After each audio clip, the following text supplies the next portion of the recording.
السلام علیکم ویورز، آپ دیکھ رہے ہیں اسلامی چینل۔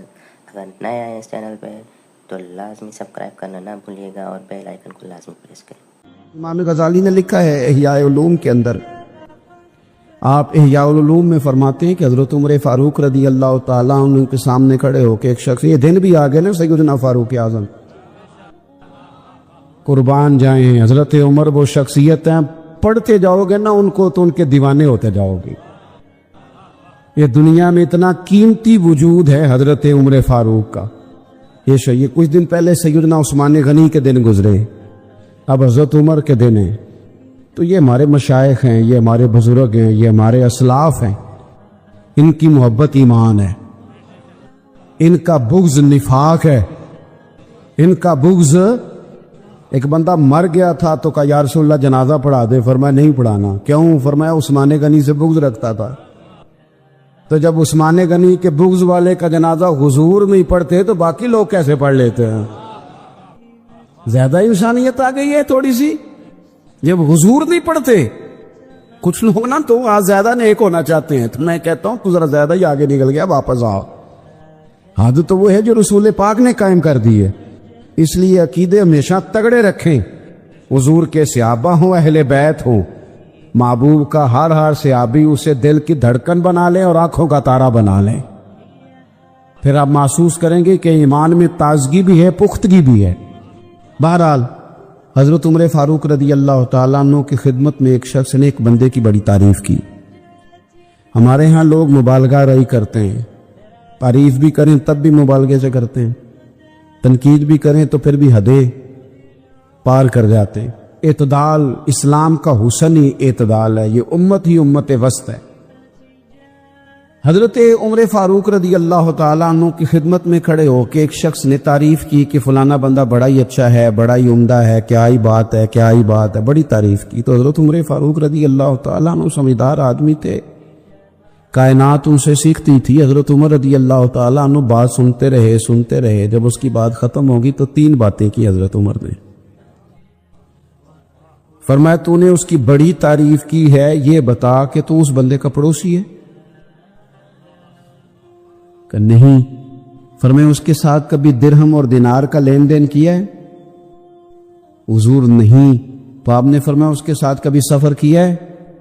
حضور نہیں۔ تو آپ فرمانے لگے پھر تو میری نمازیں دیکھ کے اس کی تعریف نہ کر، اس لیے کہ جب تک یہ 3 کام تو نہیں دیکھ لیتا تب تک تجھے کیسے پتا چلے گا بندہ کس طرح کا ہے۔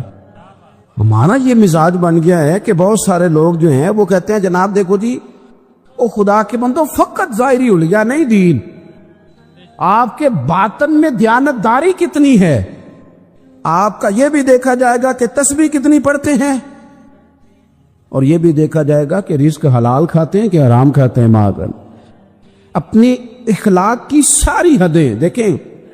نبی پاک صلی اللہ تعالی علیہ وآلہ وسلم نے اپنی امت کو جتنا زور حلال کھانے پر ارشاد فرمایا نا، اتنا زور دیا حضور نے۔ لیکن اللہ بڑا کریم ہے، ہر شخص کی دعا قبول فرماتا ہے۔ لیکن ایک بندہ بڑی دیر سے دعا کر رہا تھا، اللہ کے محبوب صلی اللہ علیہ وسلم نے فرمایا اس کی دعا قبول نہیں ہوگی۔ یا رسول اللہ، اللہ رحمان ہے، آپ رحمت للعالمین، آپ فرما رہے ہیں دعا قبول نہیں ہوگی۔ تو محبوب فرمانے لگے اس نے جو کپڑے پہنے ہیں وہ حرام پیسوں کے، جو روٹی کھا کے ہے وہ حرام پیسوں کی، جو پیا ہے وہ حرام کا ہے۔ جب اس کا سارا ظاہر اور باطن اس وقت ملبوس حرام سے، اس کی دعا قبول نہیں ہوگی۔ شرط کیا بتائی؟ کہ تمہارا رب اور رسول سے بھی تب ہی رشتہ جڑے گا، تب تمہاری روزی حلال ہوگی۔ رزق کے معاملے میں بندہ محتاط ہی نہ ہو، احتیاط ہی نہ کرے، اسے پتہ ہی نہ ہو جدھر سے آ رہا ہے ٹھیک ہے۔ اور دوسری بات، حضور نے اعلیٰ اخلاق ہمیں سکھائے تو ہمیں خودداری سکھائی، عزت نفس سکھائی نبی پاک صلی اللہ علیہ وسلم۔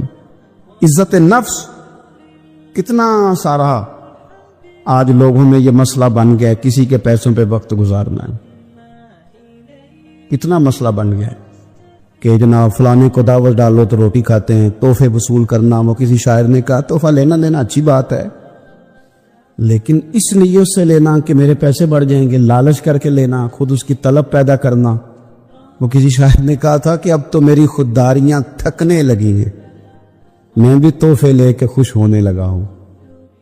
اب تو تھک گئی لوگوں کی خودداریاں، کیا لمبے چوڑے مسئلے ہیں۔ اور بڑی عجیب بات ہے، تحفہ بھی ماڑے بندے کو نہیں ملتا، پتہ ہے آپ کو؟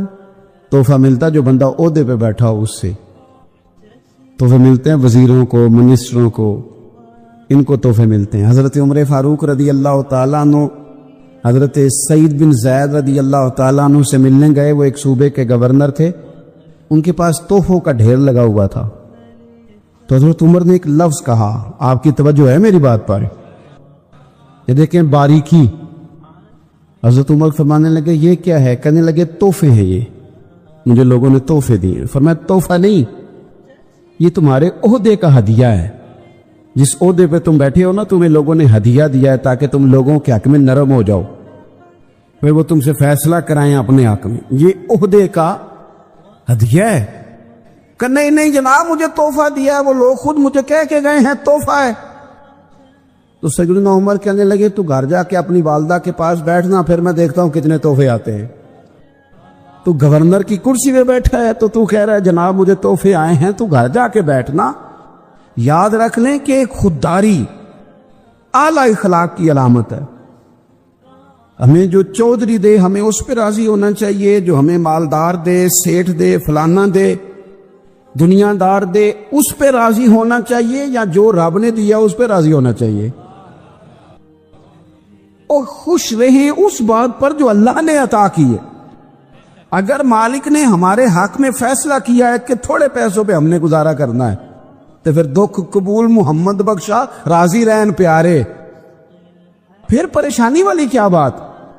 اگر مالک کا یہی فیصلہ ہے، اور میں اکثر کہا کرتا ہوں اگر دنیا کی دولت بڑی اچھی ہوتی تو سب سے زیادہ یا سیدہ عائشہ کے گھر ہوتی یا سیدہ فاطمہ کے گھر ہوتی، اگر بہت زیادہ اعلیٰ ہوتی تو وہاں تو ایک وقت کھانا پکا ہے، 2 وقت فاقہ ہوا ہے۔ میرے عزیز، خودداری اور محنت کر کے کمانا، کسی کی جیبوں کی طرف دیکھنا، امیر آدمی کی طرف دیکھنا، کسی بڑی گاڑی والے کی طرف دیکھنا، کسی کی طبیعت دیکھ کے للچا جانا، بڑا مکان دیکھ کے اس سے دوستی کرنے کی کوشش کرنا، بندے کی جیب دیکھ کے اس کے ساتھ تعلق، یہ کمزور لوگوں کی علامت ہے، یہ بزدل لوگوں کی علامت، یہ ان لوگوں کی علامت ہے جن کا اپنا وجود کوئی نہیں، جن کا اپنا رکھ رکھاؤ کوئی نہیں، جن کا نظریہ نہیں، سوچ نہیں۔ میرے رسول پاک صلی اللہ علیہ وسلم نے فرمایا اب اللہ کو سب سے پسند وہ کھانا ہے جو بندہ اپنے ہاتھوں کی محنت کر کے کما کے کھاتا ہے۔ اور فرمایا اللہ کے نبی حضرت داؤد علیہ السلام اپنے ہاتھوں سے محنت کر کے کمایا کرتے تھے۔ ایک مزدور کے ہاتھ دیکھے نا حضور نے، کس کے بلا؟ ناراض ہو گئے آپ لوگ؟ یہ مزدور کا نام لینا مشکل لگتا ہے، کس کی تعریف بیان کرنے لگا ہوں؟ پھر بھی نہیں بولتے آپ لوگ۔ مزدور کی، کس کے ہاتھ دیکھ کے حضور نے؟ بول کے بتاؤ۔ چلیں آپ سے ایک سوال پوچھتا ہوں، اس بندے نے ساری زندگی کرپشن کر کے 2 کروڑ کا گھر بنایا ہے، 1.25 کروڑ کی پجارو رکھی ہے، اس کی عزت زیادہ ہونی چاہیے یا سویرے جو مزدوری کرنے جاتا ہے اس کی زیادہ ہونی چاہیے؟ نہ بول رہے آپ، نہیں نہ بول، کام کس کی کرتے؟ خود کو، اس کے تم چہرے کے سارے پیسے میلے کچیلے ہیں، آپ کس کی عزت کر رہے ہیں؟ پجاروں کی، کارکوٹھی کی عزت اس کی۔ اس لیے میں نوجوانوں سے کہتا ہوں ریڑھی والا بندہ جب نظر آئے نا، پھاوڑا چلاتا اور اپنی محنت کی کمائی کی اینٹیں رکھتا، اس کے قریب جا کے کہا کرو چچا ذرا یہاں کھڑا ہو، تیرے ساتھ تصویر بنانی ہے۔ ہاں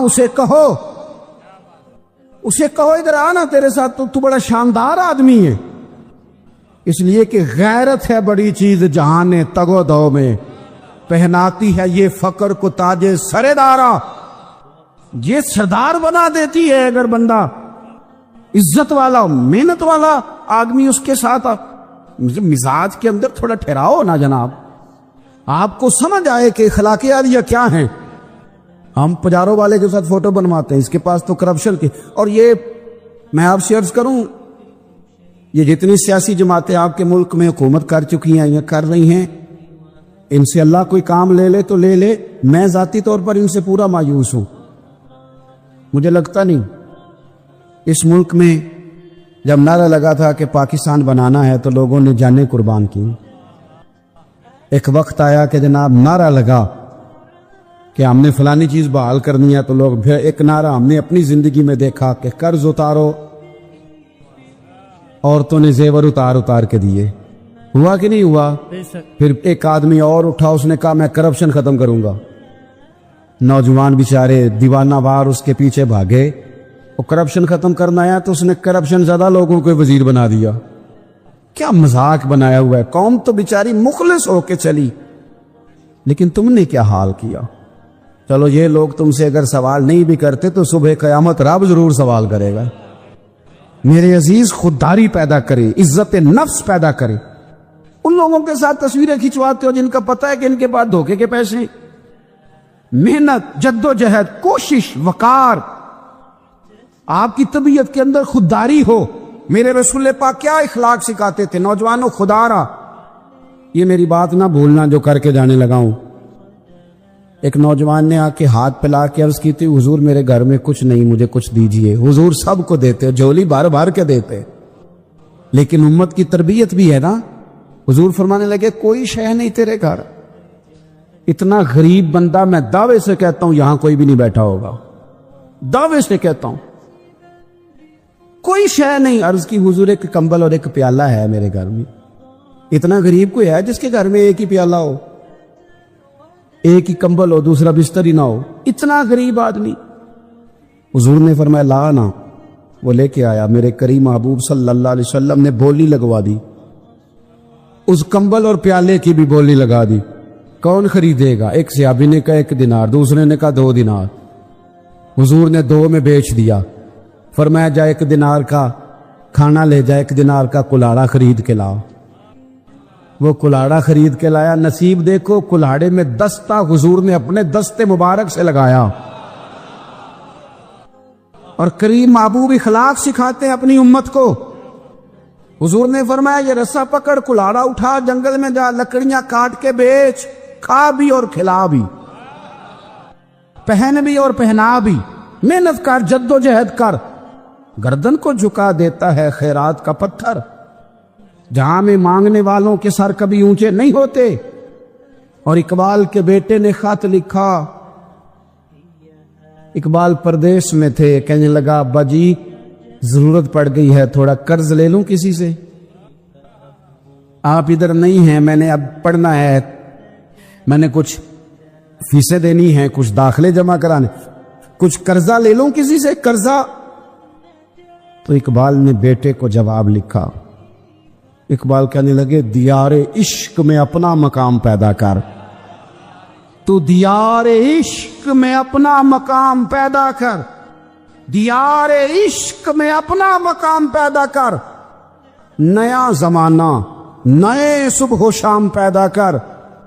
اور کیا کیا قلم توڑ کے رکھ دیا، کہنے لگے میرا طریق امیری نہیں فقیری ہے، او خود ہی نہ بیچ غریبی میں نام پیدا کر، خود ہی نہ بیچ غریبی میں، بولو نا، غریبی میں، غریبی میں، غریبی میں۔ مجھے بہت سارے لوگ پوچھتے ہیں آپ کے والد صاحب، تو میں کہتا ہوں میرا فخر یہ ہے کہ میں ایک کسان کا بیٹا ہوں۔ میں جس دن ان کو غسل دے رہا تھا اس دن بھی ان کے ہاتھوں پہ چھالے تھے۔ مجھے ناز ہے، میرے والد صاحب گرمیوں میں آگے کہتے تھے ہمیں کہ لو بھائی میں نے بڑولے میں گندم بھر دی ہے، تمہاری ماں نے مرتبان میں اچار ڈال دیا ہے، تمہیں کسی کے گھر نہیں جانا پڑے گا، مرضی سے روٹی کھاؤ۔ یہ ناز ہے ہمارا، یہ فخر ہے ہمارا۔ او خدا کے بندو، اخلاق تو یہ ہے کہ آپ جو رب نے آپ کو دیا ہے اس پہ راضی ہو جاؤ۔ جو فیصلہ اللہ نے میرے حق میں کیا ہے مجھے وہ قبول کرنا چاہیے کہ نہیں؟ لیکن ہم کہتے ہیں، وہ ایک دن نا حضرت سفیان ثوری دعا مانگ رہے تھے، یا اللہ راضی ہو جا، یا اللہ راضی ہو جا، یا اللہ۔ تو حضرت رابعہ بصریہ پردے کے پیچھے بیٹھی تھی، جب انہوں نے بار بار یہی دعا مانگی تو پیچھے سے بول پڑی، کہنے لگی سفیان چل بس کر، کچھ اور بھی مانگ۔ حضرت سفیان کہنے لگے تو کیوں ناراض ہو گئی ہے؟ کہنے لگی ناراض اس لیے ہو گئی ہوں کہ تو کب سے کہہ رہا ہے یا اللہ راضی ہو جا، یا اللہ راضی ہو جا، پہلے تو بتا تو اللہ سے راضی ہے؟ تو ہر روز کہتا ہے فلانی شے بھی کوئی نہیں وہ بھی چاہیے، فلانی بھی کوئی نہیں وہ بھی چاہیے۔ رضی اللہ عنہم ورضوا عنہ، صحابہ کی شان رب نے قرآن میں یہ بیان کی ہے کہ اللہ ان سے راضی ہے، وہ بھی اللہ سے راضی ہے۔ ان کے بچے شہید ہو گئے پر وہ رب سے راضی ہیں، ان کے ناک کان آنکھیں کاٹ دی گئیں پر وہ اپنے رب سے راضی ہیں، انہیں وطن چھوڑنا پڑا، مکہ چھوڑ کے مدینے آئے پر اپنے رب سے او دکھ قبول محمد بخشا، بس راضی رہن پیارے تے مارو مارو مینو مار مکاؤ، میں کوئی عذر نہ پیش لے آواں تے جے سونا ہی میرے دکھ وچ راضی پھر سکھ نو چلے ڈاواں۔ ختم ہو گئی بات۔ اپنی زندگی میں یہ اخلاق پیدا کریں کہ رب نے جہاں رکھا ہے محنت ضرور کریں، لیکن شکوے کرنا، شکایتیں کرنا، رزق حرام کی طرف بڑھ جانا۔ ایک دو بات آخر میں اور عرض کرتا ہوں پھر اپنی بات کو ختم کرتا ہوں۔ اخلاقی رویہ بہت بڑا یہ ہوتا ہے کہ انسان خود غرض نہ ہو، اسے تھوڑا سا نا دوسروں کا بھی احساس ہو۔ ناراض تو نہیں ہو گئے آپ لوگ؟ صرف اپنے بچے پالنے چاہیے کہ تھوڑا سا دوست کے بچوں کا بھی خیال کر لینا چاہیے؟ صرف اپنے بچے کہ یہاں گلی کے محلے کے باقی بچے بھی اپنے ہی ہوتے؟ بولیے، صرف اپنے بچے یا بہن بھائیوں کے بچے بھی اپنے ہی؟ اتنی خود غرضی کہ میں اپنے بچوں سے باہر ہی نہیں آتا، کوئی مجھے اور اچھا ہی نہیں لگتا، کسی کے بچے ہی نہیں۔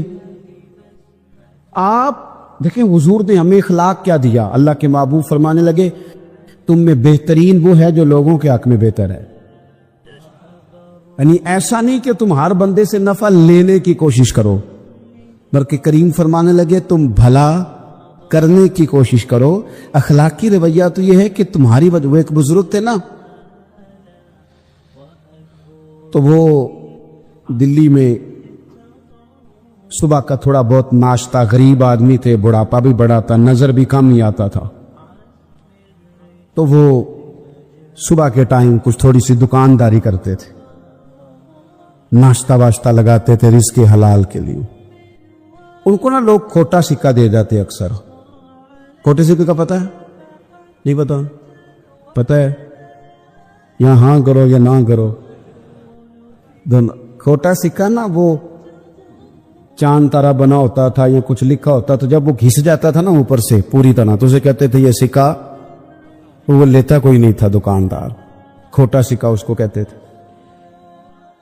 وہ بابا جی کے پاس جب کو لے کے جاتا نا کہ بابا جی یہ رکھ لے اور کھانا دے دے، تو بابا جی نے ایک دو دفعہ پلٹ کے دیکھتے، پھر رکھ لیتے، پھر وہ کھانا دے دیتے۔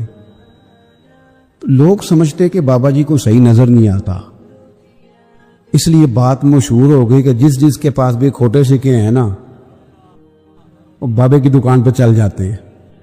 ڈھیر سارے کھوٹے سکے جمع ہو گئے۔ ایک دن بزرگ کچھ علیل تھے تو پیچھے بیٹھ گئے، بیٹے کو آگے بٹھا دیا، وہ سامان بیچ رہا ہے، تو اس کو جب کسی نے کھوٹا سکہ تھمایا تو کہا چلو واپس لے جاؤ، مجھے تو آج پتہ چلا ہے میرے ابا جی کے گلے سے اتنے کھوٹے سکے کیسے نکلتے ہیں۔ تو بزرگوں نے اٹھ کے نا بیٹے کی پشت پہ ہاتھ رکھا، کہنے لگے پتر میں نے ساری عمر لیے ہیں، تو ایک لے کے ناراض ہو گیا، رکھ لے خیر ہے، ساری عمر لیے۔ بچہ بڑا حیران ہوا، وہ بندے بھی سننے لگ گئے، کہنے لگے بابا جی آپ کو پتہ چلتا ہے کھوٹا سکہ؟ کہنے لگے بالکل پتہ چلتا ہے۔ لیتے کیوں ہو؟ سوچ دیکھو۔ کہنے لگے لے اس لیے لیتا ہوں، دو باتیں میرے ذہن میں اس لیے لے لیتا ہوں۔ ایک تو بات یہ ہے کہ تم نے کھوٹا سکہ کسی اور کو دے کے بھی تو لوٹنا ہی ہے نا، تو میں چاہتا ہوں مجھے لوٹ لو باقی مسلمان بچ جائیں، مجھے لوٹ لو میں ڈھال ہوں نا، یہ اخلاق ہے مسلمانوں کا۔ میں لٹ جاتا ہوں، میرا گزارا چلتا ہے، میرے خرچے تھوڑے، کوئی اور نہ لٹ جائے۔ اور دوسرا میں کھوٹے سکے اس سوچ سے بھی لے لیتا ہوں جب مروں گا نا صبح قیامت رب کی بارگاہ میں حاضر ہوں گا تو مالک سوال کرے گا تو عرض کروں گا مالک میں نے ساری زندگی تیرے بندوں سے کھوٹے سکے قبول کیے ہیں، میں بھی کھوٹا سکائی ہوں، تو چل تو بھی ایک کھوٹا قبول کر لے۔ ساری زندگی تیرے بندوں سے۔ اعلیٰ اخلاق تو یہ ہے کہ آپ ڈھال بن جائیں، آپ کسی بندے کو کبھی تکلیف آنے نہ دیں، آپ کسی کا نفع کرنے کی کوشش کریں، لیکن خود غرض بنا دیا گیا ہمیں۔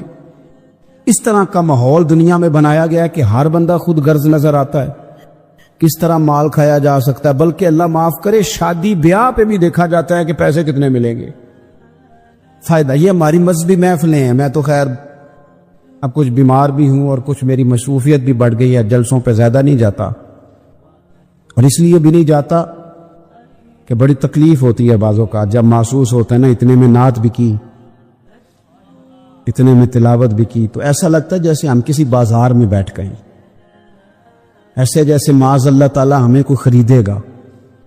یہ تو ٹھیک نہیں نہ ہوتا۔